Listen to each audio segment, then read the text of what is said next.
New at 4, Maryland's General Assembly season kicks off today. State lawmakers face a number of issues, including rising energy costs and another major budget deficit. Our Matt Gregory sat down with Governor Wes Moore and other leaders to find out how they plan to tackle the problems.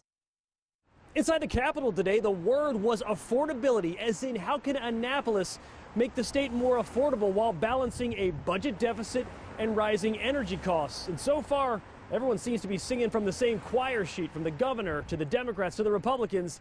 They all say they don't want to see any new taxes. In the run-up to the General Assembly session, Marylanders, you told us, from electric bills my last bill was like $830. to fees, the state has gotten more expensive. Maryland was always a great place to live, but the prices, I don't know what's going on. After the House swore in new Speaker Jocelyn Pena-Melnick, making the state more affordable is where she said lawmakers need to start with their work. We do it in the past, but we must even do it with a lot of intention this session about giving people relief. This session, we're going to build upon the successes we've had before, and that's how to make Maryland more affordable. A similar line from Governor Wes Moore. We sat down with him to discuss costs in Maryland, starting with how his budget will cover a $1.5 billion hole. How do you bridge that gap without reaching into the pockets of Marylanders? Well, I think we have to make sure that that's how the budget is going to be laid out, and that's the budget that I'll present is going to have no new taxes, no new fees. Moore says his budget will look at strategic cuts, but no details yet.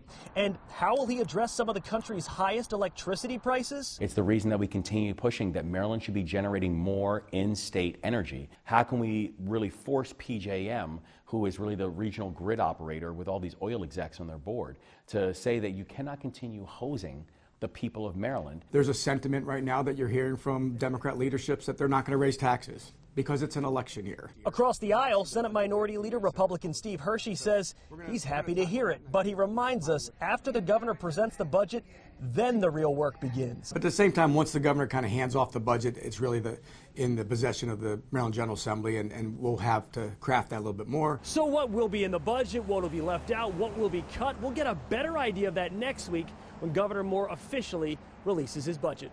In Annapolis, I'm Matt Gregory, WUSA 9. For the third time,